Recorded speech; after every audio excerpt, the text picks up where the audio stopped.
5 साल बनाम 1.5 साल कीर्तिमान स्थापित कर रहे हैं। पूरे प्रदेशवासी और प्रदेश के गांव में तो ऐसी सरकार का निकम्मापन, नाकारापन मैंने कभी नहीं सुना किसी सरकार का। सरकारें बीजेपी की भी रही है, सरकारें राजस्थान में कांग्रेस की भी बनी है, बीजेपी की भी रही है। इतना निकम्मा नाकारापन मैंने कभी देखा नहीं, और इतने कम समय के अंदर। आप बताइए 3 साल बाद में सरकार के बारे में लोग प्रतिक्रिया देते हैं, काम नहीं हो रहे हमारे, करप्शन बहुत है, सुनवाई नहीं हो रही है, किसके पास जाएं, सब बातें बोलते हैं लोग 3 साल के बाद में। यही सरकार ऐसी है, 6 महीने भी लोगों को समझ पड़ गया, पूत का पग पालना में होते ना, वो कावत चरिता तो हुई है तो राजस्थान में हुई है। पर ये क्या हो गया, हमने ये क्या कर दिया है? चुनाव तो सरकार चली गई पहले वाली कांग्रेस की, तो नई सरकार में ये क्या हो रहा, किसके पास जाए? वो सरकार के मुखिया का दावा करे तो मैं बार बार कहता हूँ, ये उनका बहुत बड़ा एक प्रकार से साहस है, हिम्मत है कि वो ये मुकाबला कर रहे हैं। और आज ही जिस अखबार में आर्टिकल लिखा गया, कम से कम सीएमओ को चाहिए था, डीपीआई को चाहिए था मैनेज करते। आज तो उनके खिलाफ न्यूज नहीं आती।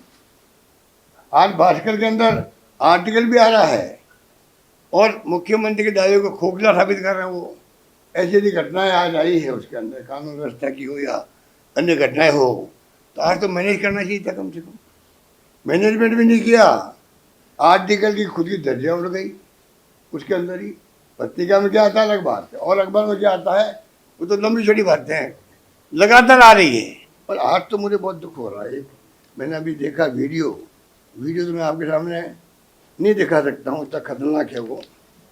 पर पता नहीं प्रदेश में हो क्या रहा है, प्रदेश में क्या हो रहा है भाई, ये चिंता विषय होना चाहिए प्रदेशवासियों के लिए। ये दलित लड़का, दलित लड़के को पूरा नंगा करके, दलित लड़के को पूरा नंगा करके किडनैप करके अलवर से बूंदी लिया गया, नैनवा में पूरा नंगा किया गया इसको। और वीडियो आप हम देख नहीं सकते। अगर वीडियो को देखे तो पता नहीं क्या दिमाग में उसकी रिएक्शन पैदा हो। इतना खतरनाक वीडियो है ये। मैंने मेरी लाइफ के अंदर ऐसा वीडियो पहली बार देखा है जिसमें इस प्रकार से हिम्मत कर रहा है लोग कि किडनैप भी कर ले, पूरा नंगा करे पूरा, और उसका वीडियो बनाए और घर वालों को भेज दे उसको। इतनी हिम्मत जिस प्रदेश में हो जाए, आप बताइए उस प्रदेश का क्या हाल होगा। चिंता लग गई है, पूरा नंगा करके पूरा वीडियो आ रहा है, वीडियो को देख नहीं सकता उसको। ये 1.5 साल बनाम 5 साल है। अब 1.5 साल में घटना होने लग गई है, तो 5 साल आते आते पता नहीं क्या होगा प्रदेश के अंदर। ये चिंता का विषय होना चाहिए प्रदेशवासियों के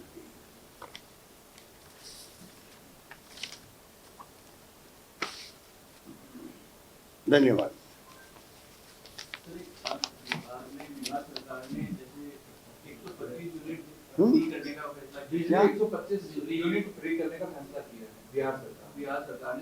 ये छोड़िए बिहार को, बिहार की बात करेंगे। अभी तो बात राजस्थान की करो तुम लोग।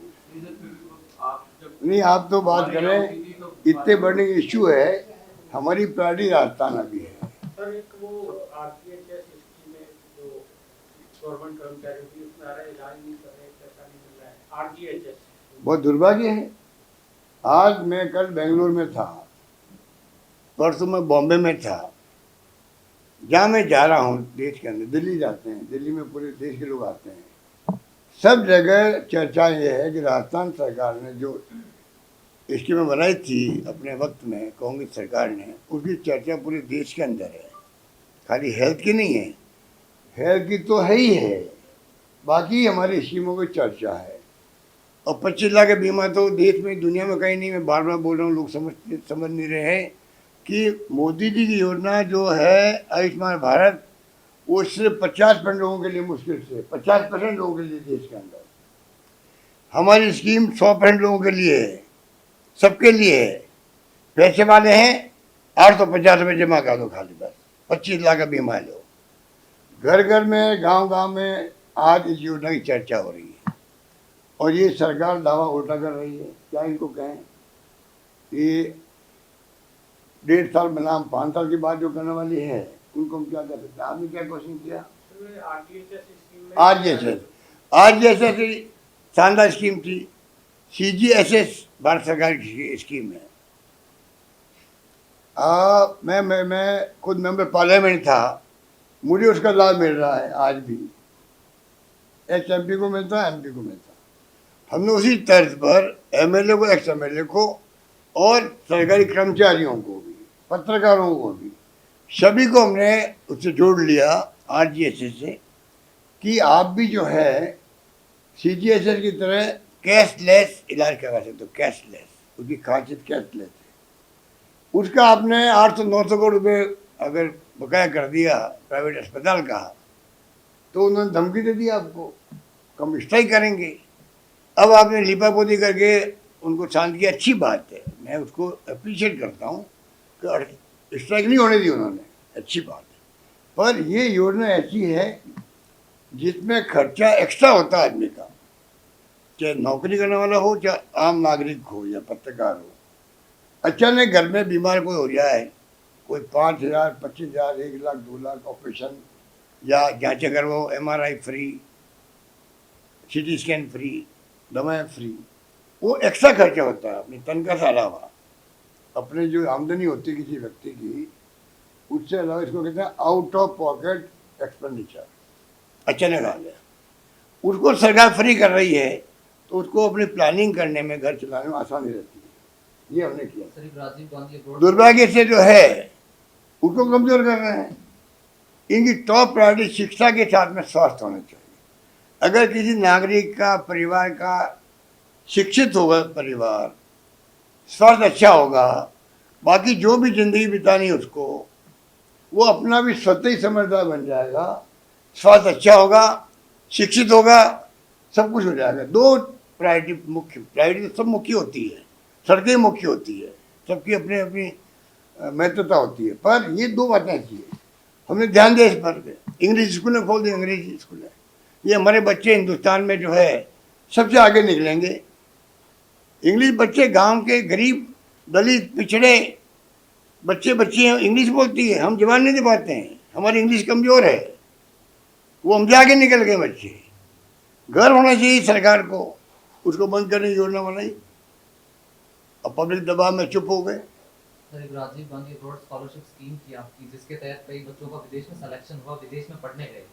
उस स्कीम में पैसे और जो है उसका किस्तें सरकार ने देने में विलम्ब किया, जिसके कारण बच्चों को वहाँ पे फोटोज आए भीख मांगते हुए भोजन। अरे भैया, इनको समझाए कौन समझाए? 1.5 साल बनाम 5 साल है, ये तो इसका नाम है 1.5 साल बनाम 5 साल सरकार बढ़ जाएगी अभी से ही।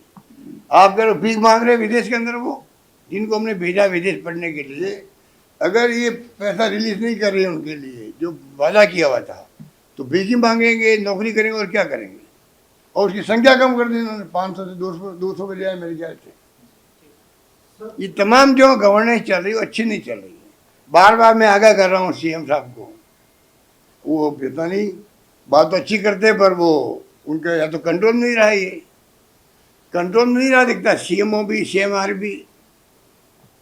सर, स्मार्ट मीटर को लेके बड़ी चर्चा है कि जो बिजली मंत्री है वो कह रहे हैं कि भाई ये तो गहलोत साहब की योजना थी। ये मेरे ख्याल से भारत सरकार की और पूरे देश की योजना है, ये रिफॉर्म्स में आता है ये, इसलिए इसको तो आपको पब्लिक को समझाना पड़ेगा इसके मायने क्या। नंबर 1, नंबर 2, ये जो परसेप्शन बन गया है कि बिल बहुत तेज चल रहे हैं या ज़्यादा बिल आ रहे हैं, वो सच्चाई बतानी चाहिए इनको कि भाई कहीं कोई मीटर में गड़बड़ तो नहीं है। गड़बड़ तो कहीं भी हो सकती है, वो इनको खुद को स्पष्टीकरण करना चाहिए। उदयपुर फाइल्स को लेकर के सुप्रीम कोर्ट ने टिप्पणी की कि ये फिल्म अगर आएगी तो 2 वर्गों में खाई पैदा करेगी, तो इसे रोक दिया जाना चाहिए, रिलीज करना चाहिए। देखिए ना, तो मैंने फिल्म देखी है, नहीं अभी आई नहीं है, लेकिन सुप्रीम कोर्ट ने रोक लगाई कि इस तरीके की फिल्म नहीं आनी चाहिए। हाँ, तो सुप्रीम कोर्ट ने सोच समझ के रोक लगाई। जो घटना हुई है उसके अंदर अगर मान लीजिए कोई उनके दिमाग में ऐसी बात आई है तो रोक लगाई है, तो सोच समझ के लगाई होगी। सर कल राधा मोहन दास जी ने ये बोला राजीव गांधी कंप्यूटर को लेके आए थे लेकिन मनमोहन सिंह जी के रूप में एक रोबोट हमें दे गए। अब उसको वो तो कई कमेंट्स कर चुके हैं हमारे नेताओं के बारे में भी राजस्थान में। जब आते हैं तो वो मीडिया में छाए रहे हैं, वो सोच के आते हैं दिल्ली से आज मुझे न्यूज़ कौन सी बनवानी है। कल मुझे मिल गए थे वो एयरपोर्ट पर, मैं आप लोगों से मिल रहा था तभी वो मेरे पास आ गए। अगर वो थोड़े रुक जाते अंदर मार लीजिए कोई बात नहीं, आ गए तो मैंने उनकी जगह खाली कर दी। भाई सत्ता पक्ष है, सम्मान करना चाहिए उनका। इस तरह से मनमोहन जी के लिए रोबोट अब आप समझ सकते हो कि वो सोच के आते हैं बोलने के लिए, ये उचित नहीं है। मनमोहन सिंह जी के बारे में ये देश सुनना कभी नहीं चाहेगा। मनमोहन सिंह को पूरी दुनिया के मुल्कों में जो उनके बारे में जो ओपिनियन है, आप हम लोग कल्पना नहीं कर सकते। दुनिया के मुल्कों को उस वक्त जो आश्चर्य होता था जब कभी इनकी आलोचना होती थी तो लोग कहते हो क्या गया हिंदुस्तान को। जो दुनिया का माना हुआ इकोनॉमिस्ट है उसके बारे में लोगों की अलग ओपिनियन दुनिया के अंदर, तो चाहे कुछ भी बोल दे तो वो अगर बोलेंगे तो आलोचना नहीं की होगी। सर एक सवाल और, वो आपने राइट टू हेल्थ एक्ट लागू किया था लेकिन अब वो लागू नहीं हो पाया, आपने तो पास कर दिया था विधानसभा से। अब ये राजस्थान इतिहास बनाया, हमारी सरकार ने इतिहास बनाए हैं। राइट टू हेल्थ एक्ट करके हमने चिरंजीवी को, आरजीएसएस को और जो दवाएं फ्री, टैक्स फ्री और हेल्थ का पूरा ध्यान रखो, कानूनी अधिकार दे दिया हमने आम जनता को, प्रदेशवासियों को। पूरे मुल्क में दुनिया में चर्चा इसकी हो रही है, इनको कौन समझा बताइए। गिग वर्कर्स एक्ट बनाया हमने साथ में, गिग वर्कर एक्ट बनाए तो गिग वर्कर बेचारा आप देखते हो टोमेटो जो भी है, सर्विस बॉय, डिलीवरी बॉय, इन सब के लिए, वो ठेला वाले के लिए भी है, रिक्शा वाले के लिए भी है। अब ये ऐसी क्लास है जो कब तकलीफ में आ जाए, कानून पास कर दिया। तो आर्टिकल लिखा गया न्यूयॉर्क टाइम्स के पत्रकार ने कि राजस्थान सरकार पहली सरकार है जिसने कानून बनाया है और ऐसा कानून हर राज्य में बनना चाहिए देश के अंदर और दुनिया के मुल्कों में बनना चाहिए। इसका मतलब हुआ दुनिया के मुल्कों में भी कोई दो चलेगा होगा तो होगा। ये इतना बड़ा क्रांतिकारी कानून हमने बनाया। राइट टू हेल्थ किसे कहते हैं, पहला राज्य राजस्थान बना है। अब अगर ये सरकार बंद कर रही है तो इनकी गवर्नेंस में ये अप्रोच यही होगी इनकी, और ये सब बातें इनको लेट डूबेगी। सर अमित शाह का जो दौरा है आज का, क्या ये सहकारिता विभाग के कार्यक्रम के मद्देनजर ही आपको देखते हैं या इसका कोई राजनीतिक जो आप लगातार कह रहे हैं कि सरकार को उठापटक है उसको मद्देनजर। तो इससे पहले ओम बिरला, भूपेंद्र यादव ये सीएम के घर पर रात को मिलकर गए थे 2-3-4 दिन पहले, अब अमित शाह आए हैं, तो ये क्या राजनीतिक घटनाक्रम का कोई ये इनकी पार्टी का अंदरूनी मामला है। मैंने तो बात मैंने तो जो है पब्लिक इंटरेस्ट के अंदर कि जो मुझे उचित लगा कि जो हम लोग विपक्ष में हैं, जो सुनते हैं, जो अफवाहें मीडिया में अखबारों में आ रही थी, अभी भी आ रही है कि भाई 2-4 राज्यों में मुख्यमंत्री हटाए जाएंगे, ठीक है। तो मैंने भी उस ढंग से कॉमेंट कर दिया कि जो षड्यंत्र हो रहे हैं प्रदेश में या देश में, तो ये तो मेरा एक कैजुअल कमेंट था। अब कोई मैं कोई षड्यंत्र भी तो मैं देखा नहीं अधिकारियों को वो क्या षड्यंत्र कर रहे हैं, पर कम से कम एक सरकार आई है, 1.5 साल ही इसको हुआ है, 1.5 साल ही हुआ। और 1-1.5 साल में सरकार बदलती है तो वो राज्य के इंटरेस्ट में नहीं रहता है, इसलिए मैंने कहा आगाह कर देते सरकार, आगाह कर देते। लेकिन आपके कमेंट का बहुत फर्क पड़ता है। आपने आरपीएससी चेयरमैन के लिए जो कमेंट किया था, अगले दिन ही उन्होंने आरपीएससी चेयरमैन जो है नियुक्त कर दिया था, क्या है? अब कमेंट का फर्क पड़ता अच्छी बात है।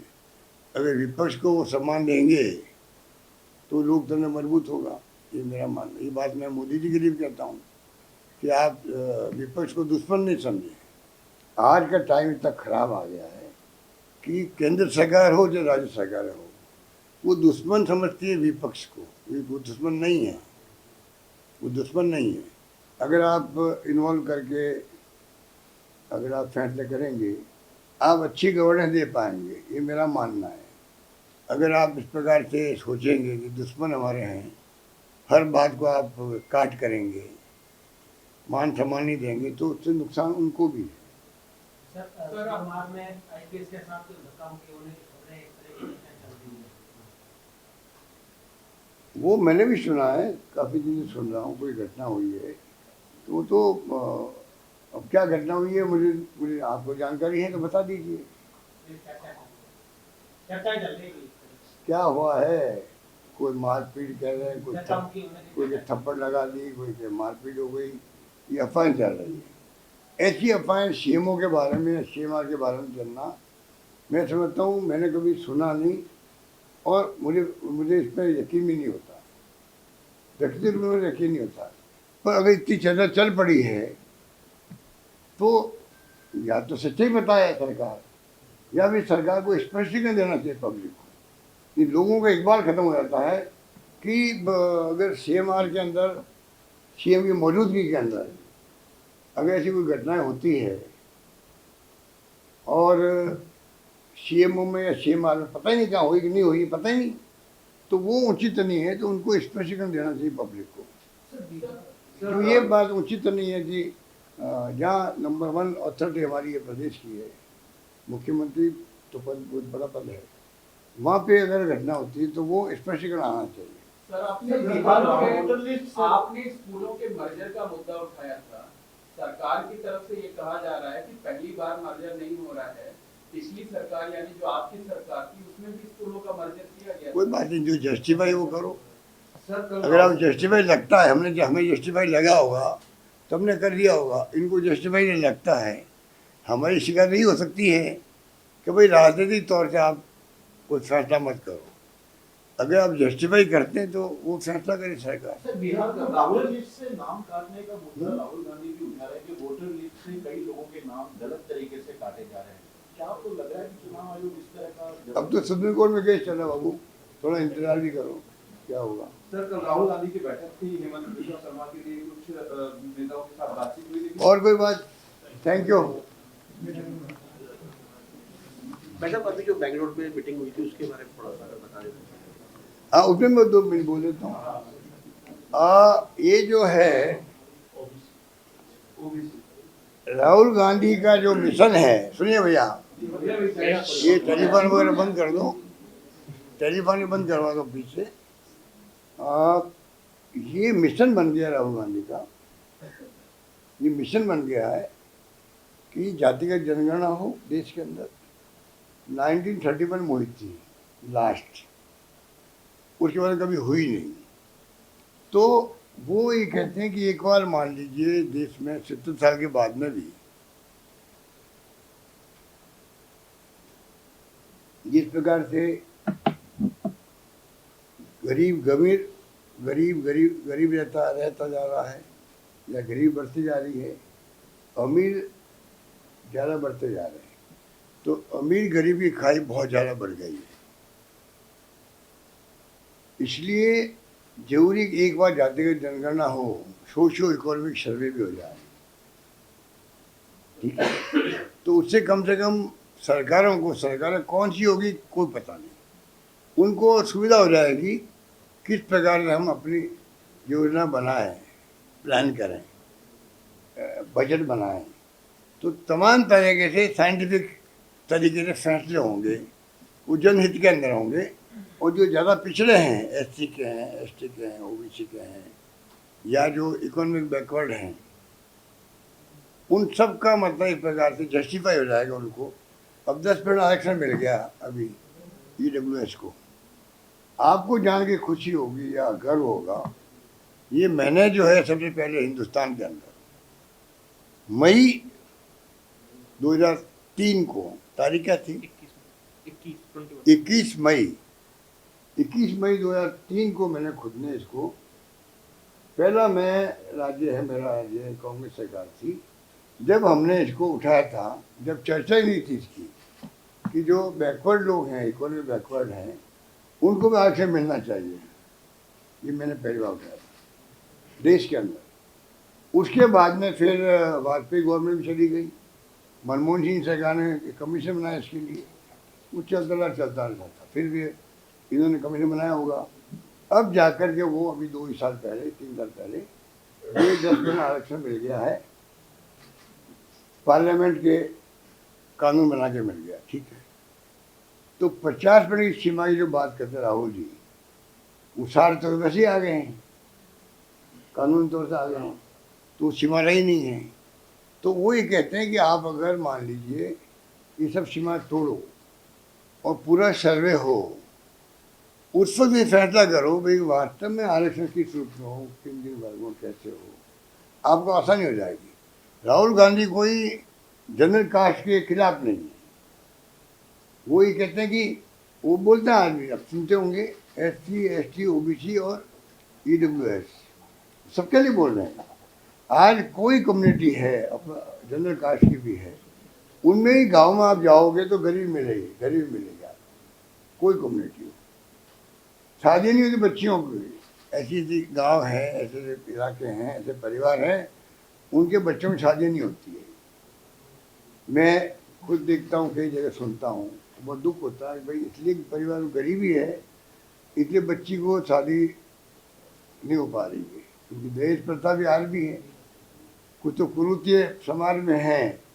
उस पर आजकल तो राजनीतिक पार्टियाँ जो है इमरजेंसी के बाद में नसबंदी पर है, या ये क्या कहते हैं, दहेज प्रथा है। पहले हमारे भाषण होते थे तो सामाजिक सरोकार से होते थे, सामाजिक सरोकार में क्या क्या कर सकते थे, मीडिया का फोकस भी सामाजिक सरोकार में होता था। अब तो हमें अखबार जब देखते हैं तो ढूंढना पड़ता है खबर कहाँ मिलेगी, तो ये स्थिति है। तो कहने का मतलब ये कि ये तमाम बातें हमारे सामने ये बात। तो बात क्या, क्वेश्चन क्या था? तो ये जो है राहुल जी का जो सोच है, अब उसको लोग क्या है कि जो जनरल कास्ट वाले कुछ नेता लोग हैं बीजेपी के अंदर या RSS के लोग हैं, जिन्होंने कभी संविधान को स्वीकार नहीं किया, अब तो ये अम्बेडकर की बात करते हैं। पर और वो अमित शाह जी बोल ही गए थे उसके अंदर, कटाक्ष कर दिया या क्या किया, पर उसको लेके इशू बन गए थे कंट्री में।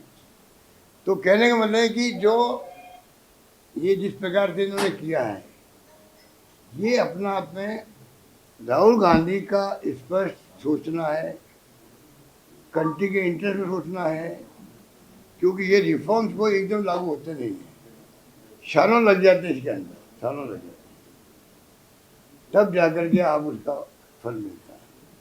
ज्योतिबा फुले ने और सावित्रीबाई फुले ने 200 साल पहले जो फैसले किए थे या अभियान चलाए थे रिफॉर्म्स के, तो उसमें कितना टाइम लगा होगा, अब जाकर के पिछले 20-25 सालों में ये सब शिक्षा हुई है लड़कियों की।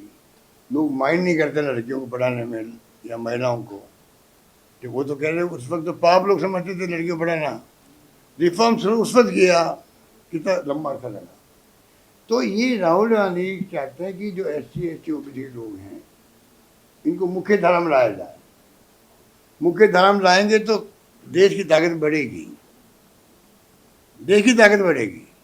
एक तबका अगर परिवार में एक भाई कमजोर रहता है और एक भाई आगे बढ़ जाता है, तो परिवार में भी वो एक जो स्पीड होती है आगे बढ़ने की, उसमें टूट जाती है। ये देश है, सब तबके कम से कम मुख्य धारा में आ जाए, सब तो कोई एक से हो नहीं सकते। तो उसमें उनकी सोच है, वो क्रांतिकारी सोच है, वो क्रांतिकारी सोच है। मैं पूरा समर्थन कर रहा हूँ उनको। मैं चाहता हूँ कि SC ST OBC को मालूम पड़े, मुख्य रूप से OBC के लोगों को, उनको पता ही नहीं कि राहुल गांधी जी जो बोल रहे हैं उसके फायदा हमें मिलेगा कभी निकालेगा। OBC के अधिकांश लोगों को, जिन्होंने बीजेपी ने गुमराह कर रखा उन लोगों को धर्म के नाम पर, उनके समझ में बाद में आएगी, क्योंकि इतना बड़ा मुद्दा राहुल गांधी उठा चुके हैं, इतना बड़ा मुद्दा ये उनको खुद को भी नहीं मालूम है। उनके नेताओं को मालूम हो रहा है, ये सामाजिक संगठन है ओबीसी के, उनको मालूम है कि हाँ ये बहुत बड़ा मुद्दा हो गया हमारे लिए, हमारे इंटरेस्ट के अंदर, आम जनता को मालूम नहीं है। तो ये भी अभियान चलना चाहिए। अभियान खाली ओबीसी वाले क्यों चला है, अभियान जनरल कास्ट वाले क्यों नहीं चला है? क्योंकि जब ये, मैं मुख्य धारा की बात कर रहा हूँ,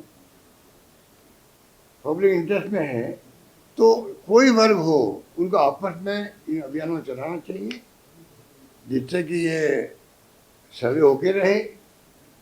एनडीए गवर्नमेंट ने अभी फैसला कर लिया कैबिनेट में, अभी भी आशंका लोगों का है, ऐसा नहीं बिहार चुनाव के बाद में कोई बहाना करके इसको वापस पीछे छोड़ दे। ये अभियान जो फैसला हुआ है उसके ऊपर भी लोग डाउट कर रहे हैं। हम चाहेंगे कि वो फैसला लागू हो। एनडीए गवर्नमेंट अभी है तो सेंसस लागू करे, सेंसस के माध्यम से ओबीसी जो है वो जाति की जनगणना ये पूरा करें, ये बात।